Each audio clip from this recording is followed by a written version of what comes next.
Inshuti bakunzi ba Kamanzi Official, twongeye kubasuhuza tubifuriza kugubwa neza aho buri wese aherereye. Tumaze iminsi tutavugana ni kubw'impamvu nyinshi akazi kenshi, ubwo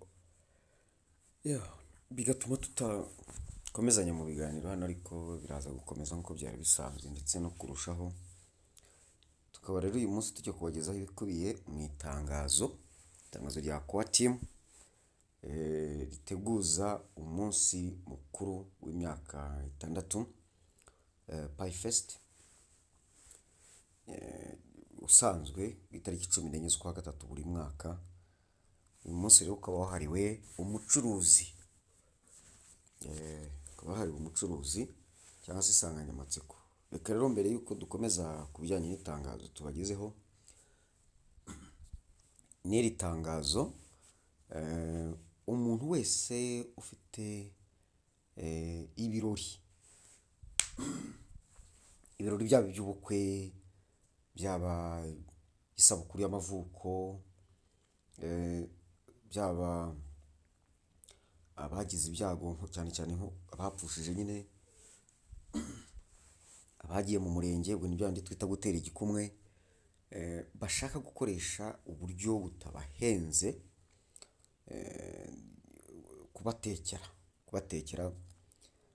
Hari abantu babafasha, hari groupe, hari itsinda ryitwa GMK, babafasha kuri buri kimwe cyose ku bijyanye n'ibyo. Hari ukuntu mu birori buriya haba agashya, usanga umuntu yateguye ikirori ni cyiza, yagize graduation, yagize byinshi, ibyo ari byo byose namwe murabyumva. Mu rugo yagize abashyitsi, uburyo bwo kubakira birabagoye, ariko hari abantu ubiharira bakabigukorera neza cyane. Noneho ugasanga abantu bagiye kwarura, ukabona abantu ni abanyacyubahiro, ariko mana yanjye ntibabonye akanyama. Umuntu akajya kwarura inyama ukabona yaruye inyama 5, 3, kandi ubwo abandi bari inyuma ye. Aba bantu rero barabibakorera neza ku buryo nanjye kuvuga ngo ku buryo bazihagararaho. Babigufashamo ku buryo ugenda ukicara mu mwanya wawe utekanye, utarangaguzwa ureba, ugasanga ifoto yagufasha urimo kureba icyo, ukagira ngo ni umuntu ushaka ko murareba ukuntu barura inyama.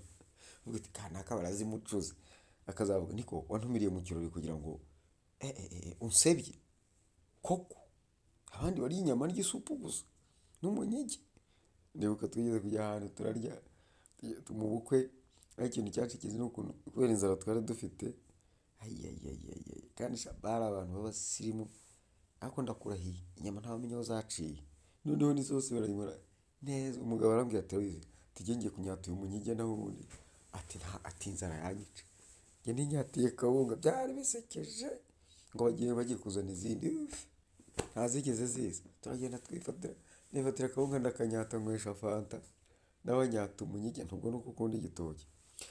Reka rero mbabwire ngo mushaka gufashwa n'iryo tsinda GMK, wakwiyambaza inimero ya telefone mukavugana, ukabafasha buri kimwe cyose. Ni 0782 51 30 56. Reka twikomereze muri Pi Network. Muri Pi Network rero itangazo ryasohotse ni riteguza umunsi mukuru ku itariki 14 nyine, ubwo ni ejo kuwa gatanu. Ni umunsi wahariwe cyangwa se insanganyamatsiko ni ukwita ku mucuruzi. Ntabwo ndi buri some byose, ariko mu by'ukuri hakubiyemo ibintu bitari byinshi ariko bisobanutse. Harimo kwiyandikisha kw'abacuruzi babishaka, babandi bacururiza hano ku cyaro, namwe mwiyandikishe rwose. Hanyuma ikindi gishya nabonyemo ni uko abacuruzi bazatangira gucuruza, dutangire kubishyura Pi, batangira kwiyandikisha, hanyuma natwe dutangire kwishyura Pi, ndetse n'amaduka bazatangira gufungura ku munsi w'ejo. Nta by'igiciro byavuzwemo, ibindi tuzabyumva ejo mu itangazo rifungura nyine. Iri ni iryateguzaga, ariko si ibyo gusa, usomye ukarirambura. Menyereye ko tugasoma buri kimwe cyose, ariko ntabwo ari byo tubabwira incamake, ibindi namwe mu kwisomera. ibindi bikubiyemo ni uko guhindura nimero, umuntu aba amaze gukora KYC gukora liveness yemerewe kuba yahindura nimero ye. Ariko nanone bagiye baburira abantu bagiye bahinduranya amanimero ukuntu, imyirondoro, ugasanga umuntu yafashe imyirondoro mbese ibintu bakabivangavanga.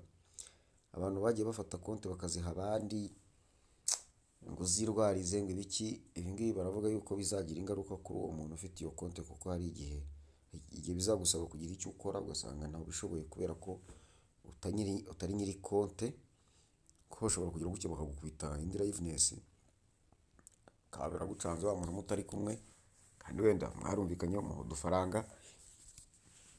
Ibi rero byose barakubwira yuko ugomba kwitondera imikoreshereze yabyo ko bishobora kuzakugiraho ingaruka mu gihe kizaza. Harimo kandi imiyoboro myinshi igufasha gukora ibyo ukora, nko abashaka kwiyandikisha mu bucuruzi, ibintu byinshi. Hanyuma abacuruzi batangiye kwiyandikisha ku itariki 12, hanyuma PayFest bizatangira ejo kuri 14, naho ibyo kwiyandikisha nyine bizarangira kuri 21 z'ukwezi kwa gatatu. Nta byinshi ndi buvugeho hano, ahubwo ikindi kigaragayemo ni uko abacuruzi bakomeje nabo baziyandikisha, ariko cyane cyane baravuga yuko aba bacuruzi tugiye kwiyandikishamo cyangwa gukorana nabo, n'aba biyemeje gukora muri Pay, ibyo bita Pay apps n'izo zose na za Fireside n'izindi, barakubwira ko izo zose application zose atari umwihariko wa Pay Network, ko ahubwo ari abantu ku giti cyabo nubwo bemerewe gukorera muri Pay, ariko ibyo ugomba gukorana nabo yuko ari uburenganzira bwawe, bityo n'ibyo uzahomba uzabyimenyere, uzabyirengere ku gatwe kawe. Reka itangazo turisoreza aho ngaho, nta n'ibintu byinshi cyane birimo n'ibyo incamake, ahubwo mbibwirire yuko abakeneye guhugurwa mu buryo bwo gukoresha Pay wishyurwa nk'uko abo ubushize twabibakoreye, kandi tugakomeza kubakurikirana, mwakiyandikisha. Murareba groupe iri aho ngaho, muyijyeho. Ariko abadashobora kujya muri groupe, ariko wakuraho amakuru se ko n'ubundi kugira ngo nose wakomeza ute kwiga, wabimenya ute ko tuzakomeza kunonosora abo bose twakiriye twahuguye kwinjira muri Pay, ukishyura, ugaha umuntu akishyura muri kumwe cyangwa mutari kumwe. Hanyuma ikindi kugira utya ukagira ibindi ukoreramo nko kwibikira passphrase. Buriya nshobora gukora ku buryo n'udukoryo turanga kubyigisha ku mugaragaro, kugira ngo tudatanga amayeri menshi abantu bakajya babivumbura. Ibyo tubikubwira turi kumwe imbona nkubone. Kandi ikindi guhugurwa ni ukwakira abantu batarenze 10, mu rwego rwo kugira ngo twige neza, ni ukwakira abantu batarenze 10. Ntabwo abantu 10 twabarenza. Kugeza ubu hari 2, ubwo hakenewe 8 kugira ngo umenye amabwiriza yabyo byose, cyangwa se birasabwa iki. Reba iyo link muri description munsi ya titre, ukoreho winjiremo, hanyuma ubone urutonde nawe usange abandi. Hanyuma ni ku cyumweru saa 8, ariko mujyeho, abashaka kujya muri ayo mahugurwa mujyeho kugira ngo mumenye ni hehe hazabera. Isaha ni saa 8 zo. Hanyuma kwiga ni isaha imwe, kuko igihe ni amafaranga, tuba tugomba gukoresha igihe.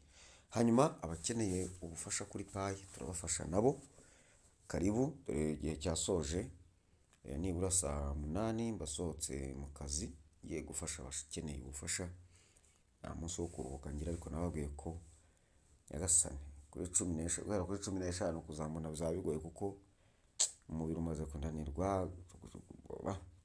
Nanjye nibura ndavuga nti narakoze nkurikirane abo nafashije kugeza babonye umusaruro w'ibyo baruhiye. Mugubwe neza rero, buri wese akomeze yishyuke, abatarakora subscribe muyidukorere kandi mukore share kugira ngo ubutumwa bujye bugera kuri benshi, dufatanye urugendo. Naho abazanwa no kudutuka bo, karibu mukomeze, ariko uko inkende burya yurira igiti ijya imenya ko ari kwirushaho kurira kwambara ubusa cyangwa kwiyambika ubusa. Kahe nguko ubwo rero tubakira, ariko ubwo tubakira rimwe na rimwe hari igihe ibintu bigeraho bikagira iherezo. Mu gihe ritaraza rero nimwidegembye, l'absence du chat sourit danse. Ubu nuko nta kundi, igihe cye kitaragera nyine agira ngo yarushije abandi kuraguza, sibyo? Yego mwishyuke ati